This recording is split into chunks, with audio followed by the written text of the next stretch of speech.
આપણે આગળ અભ્યાસ કર્યો કે સ્થાન સમયના આલેખનો ઢાળ કેવો હોય ત્યારે વેગ કેવો મળે, પ્રવેગ કેવો મળે. હવે આપણે વેગ સમયનો આલેખનો અભ્યાસ કરીએ.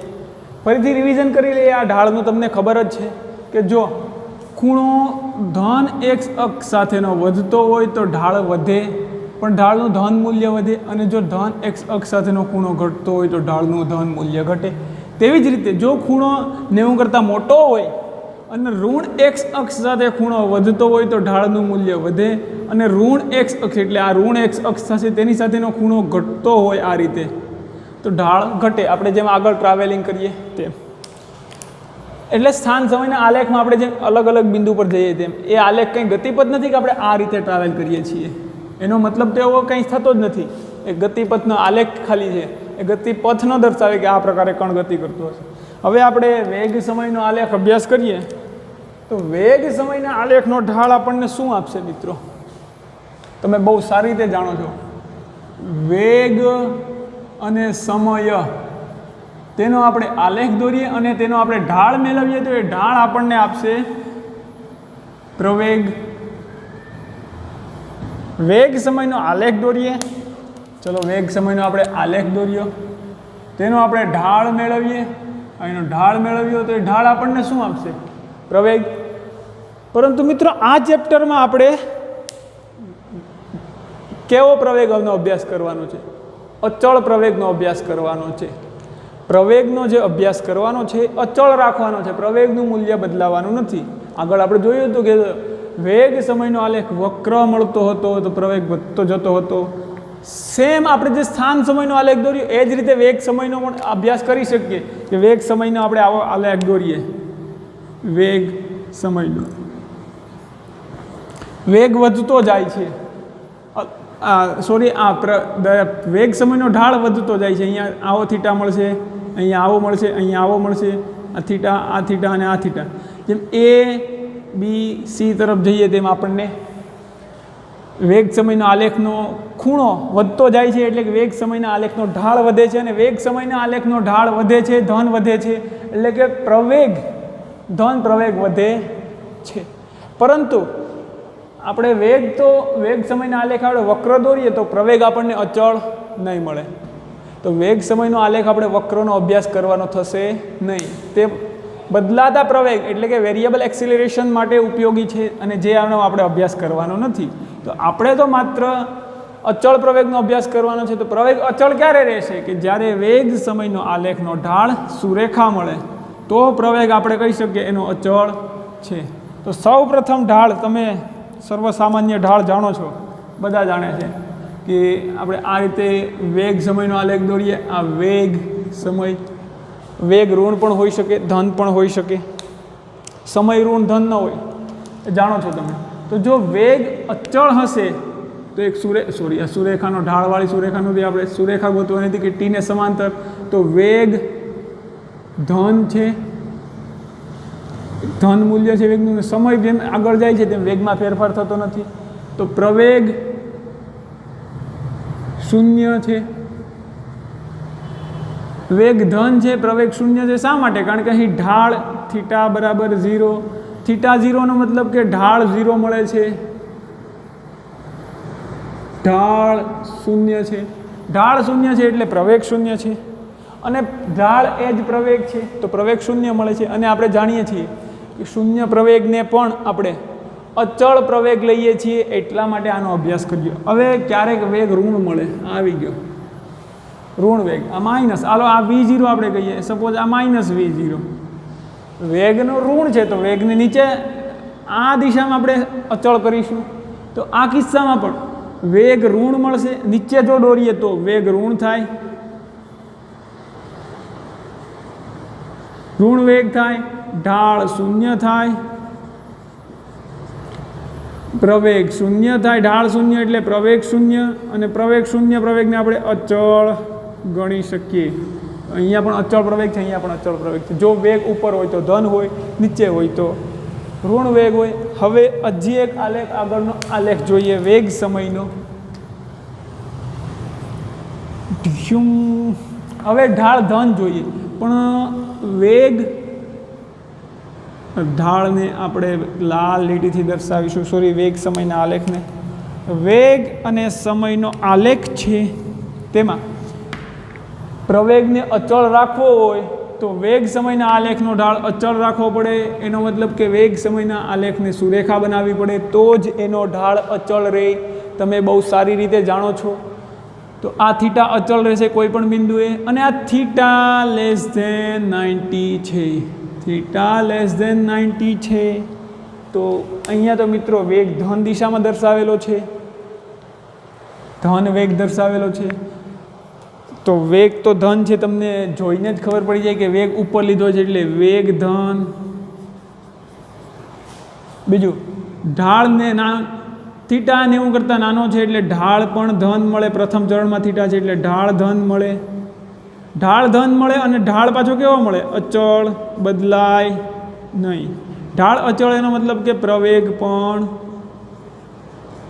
અચળ, અને પાછો પ્રવેગ પણ કેવો મળશે? અચળ અને ધન. ઢાળ ધન છે અને અચળ છે, ઢાળ એ જ પ્રવેગ આપે વેગ સમયના આલેખનું મૂલ્ય. તો ઢાળ અચળ અને ધન છે તો પ્રવેગ પણ અચળ અને ધન થશે. આ પ્રકારે સુરેખા હોય તો. હજુ આપણે એક કિસ્સો લઈએ કે વેગ સમયના આલેખને આપણે ત્રાસો, તો ઢાળ ઋણવાળો કિસ્સો લઈએ. આ પ્રકારે આલેખ મળે. આ વેગ, આ સમય. વેગ સમયના આલેખને આપણે આમ દર્શાવીએ. તો આ સુરેખા છે. આ થીટા ગ્રેટર ધેન 90 મળે છે. સુરેખા છે એ થીટા 90 કરતાં મોટો છે. એનો મતલબ કે થીટા 90 કરતાં મોટો છે. આપણે જાણીએ છીએ થીટા 90 કરતાં વધે એટલે ઢાળ ઋણ થઈ જાય ઓટોમેટિક, આપણે જાણીએ છીએ.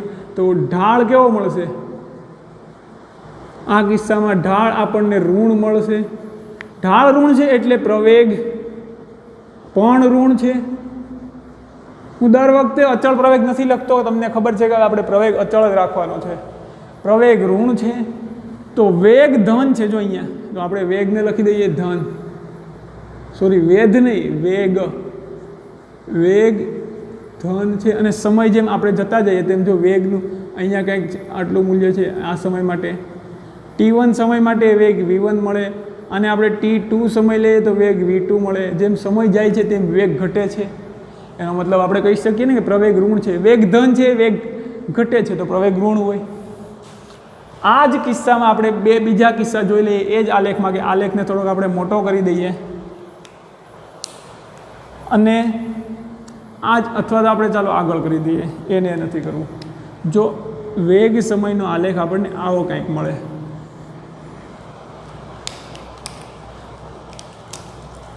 આ સમય T, આ વેગ, પરંતુ વેગ તો નીચેના અક્ષમાં છે તો આ વેગ કેવો થશે?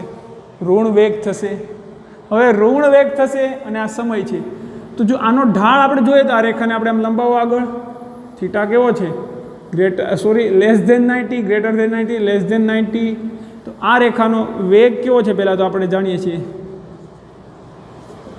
ઋણ છે. વેગ ઋણ છે, નીચે દર્શાવેલો છે એટલે આપણે -V0 લઈએ શરૂઆતમાં, t બરાબર 0 સમય. હવે વેગ ઋણ છે, સમય જેમ પસાર થતો જાય છે તેમ અહીં ઢાળ કેવો છે? લેસ ધેન 90 અને અચળ છે તો ઢાળ ધન મળે છે. એનો મતલબ કે પ્રવેગ ધન છે. જો વેગ ઋણ છે, પ્રવેગ ધન છે તો સમય સાથે વેગમાં શું થવો જોઈએ? ઘટાડો. બંનેની નિશાની અથવા દિશા બંને વિરુદ્ધ છે. તો આપણે જોઈએ કે આ સમયે ધારો કે આ t બરાબર 0 સમયે વેગ V0 છે, -V0. t બરાબર T1 સમયે વેગ આ V1 મળે માઇનસ. તો જો V0 કરતાં V1ના મૂલ્યમાં ઘટાડો. મૂલ્ય ઋણ નિશાની સાથે મૂલ્ય ખાલી જોવાનું છે કે V0 વધારે છે, V1 ઓછું છે. જે આપણે T2 લઈએ આને તો V2 આવું કંઈક મળશે. T2 ને અનુરૂપ આ T2 સમયે વેગ આટલો હશે V2. તો જેમ સમય પસાર થાય છે તેમ વેગ ઋણ અને પ્રવેગ ધન છે તો વેગ ઘટે છે. આ જ પ્રકારનો એક આલેખ આપણે એવો જોઈ લઈએ, એટલે લાસ્ટ પ્રકારનો આલેખ છે જે આપણને વેગ સમયનો ખ્યાલ આવે. વેગ સમયનો લાસ્ટ આલેખ આવો આપણે જોઈ લઈએ. સોરી, આપણે ઋણ વેગમાં જોવાનું છે, ધન વેગમાં નથી જોવાનું. ઋણ વેગમાં આપણને જો આલેખ આ પ્રકારે મળતો હોય ઋણ વેગમાં પ્રવેગ ધન સાથે, ઋણ વેગમાં ઋણ પ્રવેગ સાથે, એટલે કે ધારો કે આ પ્રકારે આલેખ કંઈક મળે છે, આ વેગ સમય, તો આ નીચે આવશે ત્યારે શું થશે? ધારો કે અહીંયા કંઈક આપણે ટી સમય થાય છે ત્યારે તેનો વેગ વીટી થાય છે, તો અહીંયા જો આને આપણે આગળ લંબાવીશું તો આપણને ખ્યાલ આવશે કે ધન એક્સ અક્ષ સાથેનો, એટલે કે થીટા કેટલો મળે છે? Greater than 90. આ કિસ્સા અલગ છે, ઉપરના કિસ્સાને મારે સેપરેટ કરવો પડશે, એ પણ બ્લુ માર્કરથી, તો ખ્યાલ આવશે. અહીં આપણને નીચેનો કિસ્સો જોઈએ કે થીટા ગ્રેટર, આ તો વી અક્ષ દર્શાવે છે, વી એક્સિસ એટલે વી લખ્યો, થીટા ગ્રેટર ધેન 0 એટલે કે ઢાળ, થીટા બીજા ચરણમાં છે એટલે ઢાળ ઋણ થઈ ગયો, ઓબ્વિયસ ઢાળ ઋણ છે. ઢાળ ઋણ છે એનો મતલબ શું થાય? પ્રવેગ કેવો થાય? અને વેગ પણ જો નીચે દર્શાવેલો છે તો વેગ પણ કેવો છે? વેગ પણ ઋણ છે. ઢાળ ઋણ છે, પ્રવેગ ઋણ છે, વેગ ઋણ છે, એ તમે જોઈ લીધું કઈ રીતે ઋણ મળે છે. અને ઢાળ અચળ રહી એટલે કે પ્રવેગ અચળ રહી. પ્રવેગ ઋણ અને વેગ પણ ઋણ, તો સમય સાથે વેગમાં શું થવો જોઈએ? ઋણ દિશામાં વધારો. કઈ રીતે થાય છે? તો કે જો ટી બરાબર 0 સમયનો વેગ 0 છે, ટી બરાબર T1 સમયે તેનો વેગ કંઈક V1 મળે છે, પણ ઋણ મળશે. ટી બરાબર આપણે T2 સમય લઈએ તો વેગ આપણને મળશે -V2. તો V1 કરતાં V2નું મૂલ્ય બંને એક જ દિશામાં છે, પણ V1 કરતાં V1 આટલું છે, જ્યારે V2 વધારે મળે છે. V1 કરતાં V2 વધે છે, V2 કરતાં T બરાબર T સમયે VT વેગ હોય તો વધે છે. તો સમય સાથે વેગમાં વધારો થાય છે, કારણ કે ઋણ વેગ છે અને પ્રવેગ પણ ઋણ છે. હવે મિત્રો આપણે આ વેગ સમયનો આલેખ જોઈ લીધો. હવે એક ખાસ નોંધ યાદ રાખીએ કે વેગ સમયનો આલેખ, ધારો કે આ આલેખ આપણે જોયો, અથવા તો એક આલેખ આપણે અહીંયા સેપરેટ બનાવી દઈએ. વેગ સમયનો આલેખ આવો કંઈક છે, પ્રવેગ અચળ છે એટલે વેગ સમયનો આલેખ આપણે આવો દોરી દઈએ. તો આ ત્રિકોણનો ક્ષેત્રફળ તમે મેળવી શકો? આ ત્રિકોણનું ક્ષેત્રફળ મેળવવું હોય આપણે, ધારો કે આનું કિંમત આપણને મળે છે, આ માનો કે V0 છે, અને અહીંયા આપણને T બરાબર, આ સમયનો T અને T સમય થાય છે. T બરાબર 0 સમયે તેનો વેગ V0 હતો અને T બરાબર T સમય, ત્યારે વેગ પાછો અહીંયા T સમયે વેગ કેટલો મળે? T સમયને અનુરૂપ 0. T બરાબર 0 સમયે તેનો વેગ T બરાબર T0 હતો, ત્યારે વેગ V0. હવે આપણે જેમ સમય પસાર થતો જાય છે તેમ T બરાબર T સમયે આપણને વેગ 0 મળે છે. આ ત્રિકોણનું ક્ષેત્રફળ મેળવીએ તો આપણે ક્ષેત્રફળ, તમે જાણો છો ત્રિકોણનું ક્ષેત્રફળ 1/3 પાયો ગુણ્યા વેધ. ક્યારે લાગુ પડે? આપણે વેધ જાણતા હોઈએ, અથવા તો કાટકોણ ત્રિકોણ માટે, કારણ કે એનો વેધ આપણને ફટાકથી ખબર પડી જાય. વેધ જાણતા હોય તો આ સૂત્ર ગમે ત્યાં એપ્લાય કરી શકીએ. તો T બરાબર 0 સમય હતું ત્યારે એનો વેગ V0 કાંઈક હતું, અને T બરાબર T સમય, તો આ કેટલું થાય છે? T જેટલું થાય. 0 સેકન્ડથી લઈ 0 સેકન્ડ ટુ T સેકન્ડ સુધી, તો આ T જેટલું થશે. અને આ કેટલું થશે? આ V બરાબર V0 થી લઈને ઘટીને 0 વેગ થાય છે, તો આટલું થશે V0 જેટલું. તેનો પાયો T મળે છે અને વેધ V0 મળે છે, તો આપણે લખીએ 1/3 પાયો કેટલો મળે છે? નું ક્ષેત્રફળ, પાયો છે T, અને વેધ કેટલો છે? પાયો T છે અને વેધ V0. આ એનું ક્ષેત્રફળ મળશે. પરંતુ મિત્રો આ ત્રિકોણનું ક્ષેત્રફળ એનો એકમ આપણે જો નોંધીએ કે આ આલેખ પરથી આપણે મેળવીએ તો આ 1/3 એકમ કશો નહીં થાય, તમે જાણો છો. T કેટલું થશે? T નો એકમ શું થશે? સેકન્ડ. અને V0 નો એકમ શું થશે? મીટર પ્રતિ સેકન્ડ. તો આનો એકમ આપણને મળશે મીટર. તો આનો આપણે એવું મતલબ કરી શકીએ કે આ V0 અને આ ટૂંકમાં વેગ સમયના આલેખનું ક્ષેત્રફળ આપણને શું આપે છે? સ્થાનાંતર. આની વિસ્તૃત સમજૂતી જો તમને સંકલન આવડતું હોય તો તમને ફટાફટ સમજાઈ જાય. આપણે સંકલનનો એક લેક્ચર બનાવી દઈશું, જે પાયાની મેથેમેટિક્સ છે, તો પાયાનું ગણિત છે, વિકલન શાસ્ત્રનું ગણિત, તો તમને ફટાફટ ખ્યાલ આવશે કે આનો વેગ સમયનો આલેખનું ક્ષેત્રફળ આપણને સ્થાનાંતર આપે છે। તો હવે જો તમને આટલું સમજાઈ ગયું તો આપણે યાદ રાખીશું કે વેગ સમયના આલેખનું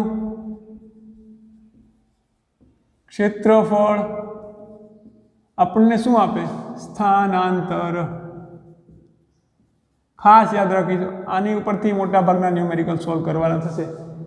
વેગ સમયના આલેખનું ક્ષેત્રફળ આપણને સ્થાનાંતર આપે છે, પરંતુ જો આ ક્ષેત્રફળ વેગ v0 ધન છે તો ક્ષેત્રફળ આપણે ધન લઈશું તો સ્થાનાંતર ધન મળશે। હવે જો ક્ષેત્રફળ આવું કંઈક મળે, ધારો કે વેગ આપણને અચળ વેગ છે તો આલેખ વેગ સમયનો આલેખ આટલો થાય, આનું ક્ષેત્રફળ આટલું થશે, આ v0 હોય માઇનસ v0 અને આ t હોય તો વેગ અચળ હોય તો વેગ સમયનો આલેખ આવો મળે તો આનું ક્ષેત્રફળ શું થશે? માઇનસ v0 ઇન્ટુ ટી, આ માઇનસ v0 ને આટલું ટી, લંબાઈ ગુણ્યા પહોળાઈ જો ચોરસ આલેખ મળતો હોય તો માઇનસ v0 ટી, તો આનું ક્ષેત્રફળ ઋણ મળે છે। ક્ષેત્રફળ ઋણ મળે છે એટલે વેગ ઋણ હોય તો એનું ક્ષેત્રફળ ઋણ મળે, એનો મતલબ કે સ્થાનાંતર કેવું મળશે?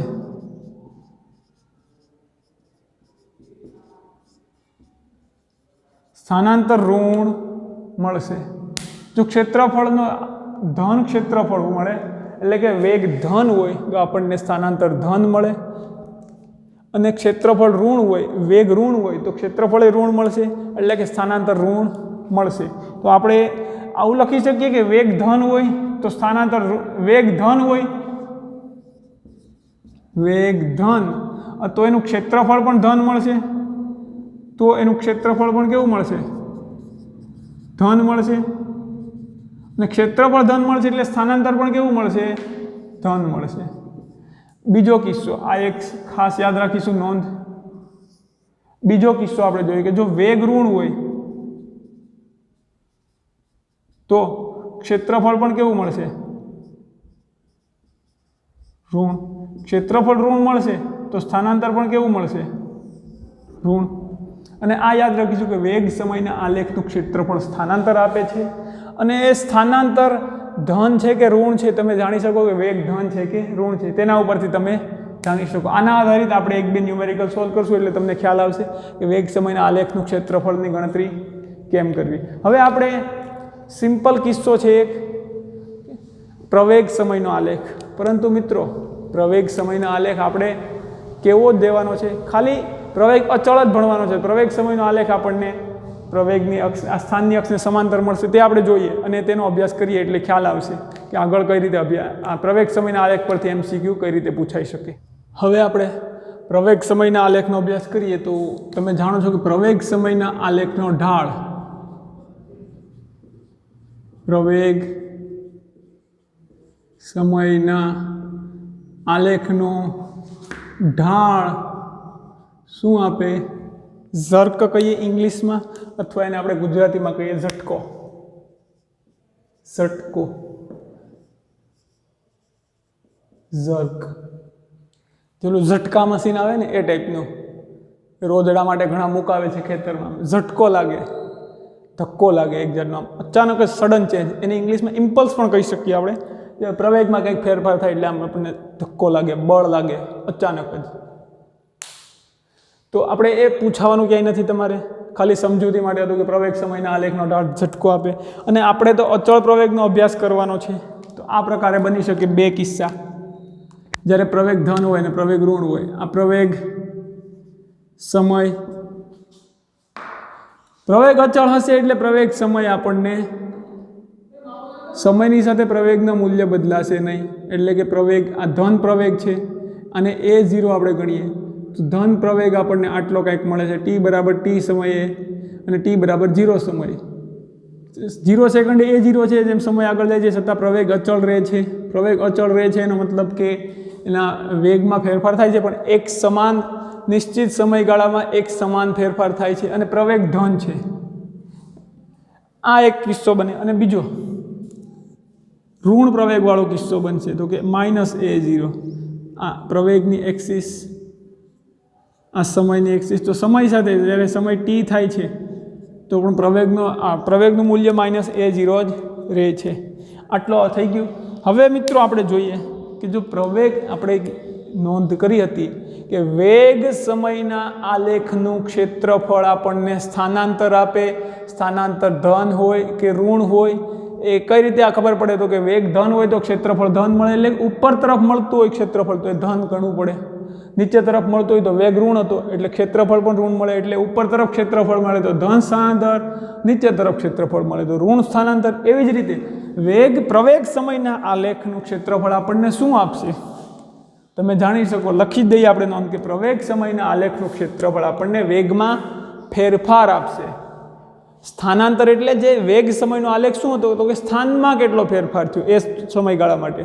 એવી જ રીતે પ્રવેગ સમયના આલેખનું ક્ષેત્રફળ પ્રવેગ સમયના આલેખનું ક્ષેત્રફળ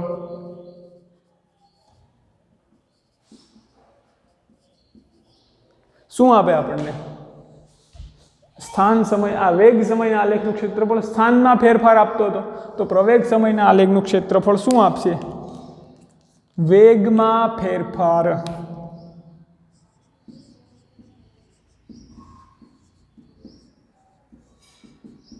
પ્રવેગ સમયના આલેખનું ક્ષેત્રફળ આપણને મળશે વેગમાં કેટલો ફેરફાર થયો છે.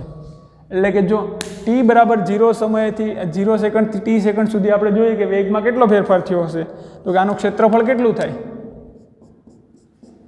આ a0 અને આ t, તો ક્ષેત્રફળ થશે a0 t, તો વેગમાં આટલો ફેરફાર થશે. હવે આ જો t બરાબર 0 સેકન્ડથી t બરાબર t સેકન્ડ સુધીમાં કેટલો સમય લાગશે? તો આ t આટલું કેટલું છે? તો કે આ -a0, તો આનું ક્ષેત્રફળ મળશે -a0 × t. તો અહીં જો ક્ષેત્રફળ ધન મળે છે તો વેગમાં ફેરફાર ધન થયો એટલે કે વેગમાં વધારો થયો. ક્ષેત્રફળ ઋણ મળે છે એટલે કે વેગમાં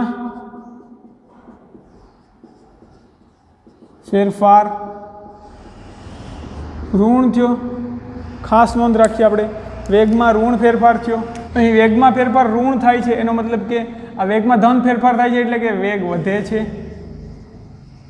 અહીં વેગમાં ઋણ ફેરફાર થાય છે એનો મતલબ કે વેગ ઘટે છે. તમે આમ પણ ખબર પડે કે ધન પ્રવેગ હોય તો વેગ વધતો હોય, ઋણ પ્રવેગ હોય તો વેગ ઘટતો હોય. હવે તમે ખૂબ જ નિષ્ણાંત થઈ ગયા છો તો હવે તમને ખ્યાલ આવી જાય કે વેગ વધે છે કે વેગ ઘટે છે. આંધળાને તો ન ખબર પડે, પણ આમ જે ટૂંકમાં કહી દઈએ તો ખબર પડે કે વેગ ધન હોય તો વેગ પ્રવેગ ધન હોય તો વેગ વધતો હોય, અને પ્રવેગ ઋણ હોય તો વેગ ઘટતો હશે. સિમ્પલ વસ્તુ છે. હવે મિત્રો આ તો તમને ખ્યાલ આવી ગયો છે કે વેગ સમયનો આલેખ આપણને સ્થાનાંતર આપતું હતું, પ્રવેગ સમયના આલેખનું ક્ષેત્રફળ આપણને વેગમાં ફેરફાર આપે, એટલે કે વેગમાં કેટલો ફેરફાર થયો છે. તો આ પ્રકારે જો કોઈ પ્રશ્ન પૂછે તો હવે તમને આવડી જવા જોઈએ. ઉદાહરણ તરીકે કોઈ આપણને એવો પ્રશ્ન પૂછે, આ જે MCQમાં પૂછાઈ ગયેલો છે કે પ્રવેગ સમયનો આલેખ આપણને આવો દર્શાવેલ છે, પ્રવેગ સમયનો આલેખ આવો દર્શાવેલ છે, અને આ મૂલ્ય આપણને આપી દે કે આ મૂલ્ય છે સપોઝ 55, અને આ મૂલ્ય આપણે લઈએ, અને આપણે 11 મૂલ્ય લઈએ, આ મૂલ્યને આપણે લઈએ 11 મીટર પ્રતિ સેકન્ડ સ્ક્વેર. t બરાબર 0 સમયે વેગનું મૂલ્ય 11 મીટર પ્રતિ સેકન્ડ સ્ક્વેર હતું, અને t બરાબર t સમય થાય છે ત્યારે પ્રવેગનું મૂલ્ય કેટલું થાય છે? 0. એ સમય એટલે આપણે લઈએ 5 સેકન્ડ, 10 સેકન્ડ, ચાલો 10 સેકન્ડનો સમયગાળો થાય, 10 સેકન્ડ. અહીંયા આપણને 10 સેકન્ડ છે. આ પ્રકારનો પ્રશ્ન પૂછાઈ ગયેલો છે. તો અહીંયા નોંધ રાખીએ મિત્રો, અહીં પ્રવેગ, હવે તમે કીધું સાહેબ પ્રવેગ સમયનો આલેખ, તો તમે તો એવું કીધું હતું કે સ્થાન સમયને સમાંતર, સમયની અક્ષને સમાંતર હશે, એ જ અભ્યાસ કરવાનો છે. તો આમાં તો આ લેખનો ઢાળ મળે છે પ્રવેગ સમયનો, તો આનો અભ્યાસ તો તમે કરાવ્યો નથી, પણ એનો અભ્યાસ આપણે નથી કરવાનો એટલે કે આપણે સિલેબસ બહાર છે. આપણે અચળ પ્રવેગનો અભ્યાસ કરવાનો છે, આમાં બદલાતો પ્રવેગ છે. પણ આ MCQ સોલ્વ કરવા માટે તમારે એનો ઢાળ ગોતવાની જરૂર છે નહીં. આ MCQ સોલ્વ કરવા માટે તમને શું કીધું? પ્રશ્ન એવો પૂછે કે આકૃતિમાં દર્શાવ્યા પ્રમાણે કણનો પ્રવેગ અને સમય સાથે આ રીતે બદલાય છે. પ્રશ્ન એમ પૂછે, આકૃતિ મુજબ કણનો પ્રવેગ સમય સાથે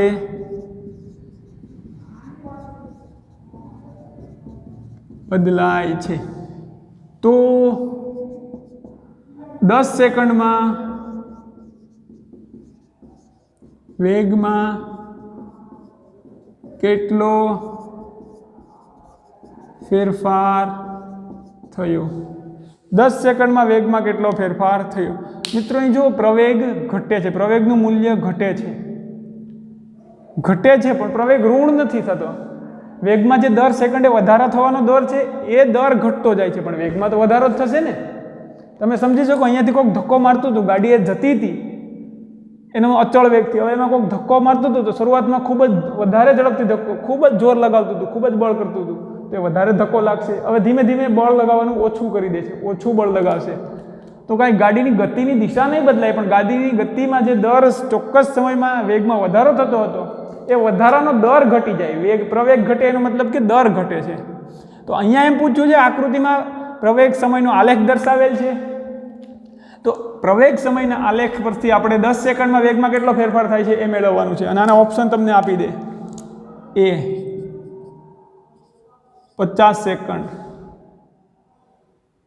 50 મીટર પ્રતિ સેકન્ડ, બી આપી દે 110 મીટર પ્રતિ સેકન્ડ, સી આપી દે 55 મીટર પ્રતિ સેકન્ડ અને ડી આપી દે એક પણ નહીં. તો આની ગણતરી આપણે કેમ કરશું? બહુ અઘરો MCQ છે, 4 માર્કમાં પૂછાય, પણ આ નોંધ તમને આવડતી હોય તો 4 માર્ક આપણે વિથિન ફ્રેક્શન ઓફ સેકન્ડ મેળવી લઈએ. ખૂબ જ ટૂંકા સમયમાં 4 માર્ક મળી જાય. આપણને ખબર છે પ્રવેગ સમયના આલેખનું ક્ષેત્રફળ શું આપે? ક્ષેત્રફળ એનું શું આપશે? વેગમાં ફેરફાર. તો ક્ષેત્રફળ મેળવી લઈએ એટલે ખબર પડે કે 10 સેકન્ડમાં એનો કેટલો વેગમાં ફેરફાર થયો હશે. ક્ષેત્રફળ શું થશે? ત્રિકોણ છે, કાટકોણ છે, પાયો ગુણ્યા વેધ. પાયો કેટલો છે? 10. આનું ક્ષેત્રફળ મળશે આપણને 1/3 પાયો ગુણ્યા વેધ. 1/3 પાયો કેટલો છે? 10 સેકન્ડ. આપણે લખી નાખીએ 10. વેધ કેટલો છે? 11. 2 ગુણ્યા 5 એટલે 10 થઈ જશે. 11 × 5 55 મીટર પ્રતિ સેકન્ડ. Very good. આપણે આઉટિક કરી દઈએ ફટાફટ. C answer. અને 4 માર્ક મેળવી લઈએ. રેડી? ડી ટીક કરી દઈએ અને 4 માર્ક મેળવી લઈએ. તો હવે મિત્રો આ પ્રકારના કોઈ પણ પ્રશ્નો પૂછાય તમને તો આવડવા જોઈએ. હવે આના પ્રશ્નોનો આપણે અભ્યાસ કરીશું. આ તો વેગનો એક એટલે જોયું એટલે ખાલી સમજાવી દીધું કે આ પ્રકારે પ્રશ્ન પૂછાય. અને આ પૂછાઈ ગયેલો પ્રશ્ન છે કે 10 સેકન્ડમાં કણનો એક સમાન ટૂંકમાં વેગમાં 10 સેકન્ડમાં 11 મીટર પ્રતિ સેકન્ડ સ્ક્વેરથી લઈ પ્રવેગ અને 10 સેકન્ડ થાય ત્યારે પ્રવેગ એનો 0 થઈ જાય છે. તો આ કિસ્સામાં વેગમાં કેટલો ફેરફાર થયો હશે? જો આ જ કિસ્સાને તમે અચળ પ્રવેગ નથી, નહીં તો જો અચળ પ્રવેગ હોત તો તમે એવી રીતે ગણતરી કરત કે V = V0 + AT. એ સૂત્રમાં કિંમત મૂકો અને એ સૂત્રની ગણતરી કેમ કરવી એ તમને સમજાવશું તો તમને ખબર પડશે કે આપણે એ રીતે પણ આની ગણતરી કરી શકતા હતા, પણ એમાં પ્રવેગ અચળ માટે હતું તો એ સૂત્ર લાગુ નહીં પડે. તો આપણે ડાયરેક્ટ ખબર પડી જાય કે પ્રવેગ સમયના આલેખનું ક્ષેત્રફળ આપણને શું આપે? વેગમાં ફેરફાર. તો કે 10 સેકન્ડમાં વેગમાં 55 મીટર પ્રતિ સેકન્ડ જેટલો વેગમાં ફેરફાર થયો, પણ આ ફેરફાર વધારો થશે કારણ કે જો ક્ષેત્રફળ ધન છે. એનું પ્રવેગનું મૂલ્ય ઘટે છે એટલે કે જે એકમ સમયમાં નિશ્ચિત સમયમાં વેગમાં જે વધારો થતો હતો એ વધારો થવાનું ઘટે છે, પણ વેગમાં તો વધારો જ થાય છે એટલે વેગમાં વધારો થશે. હવે t = 10 સેકન્ડ પછી છે ને વેગમાં વધારો થવાનું બંધ થઈ જાય કારણ કે 10 સેકન્ડે પ્રવેગ કેટલો મળે છે? 0. તો આ પ્રકારે આપણે MCQ સોલ્વ કરી શકીએ.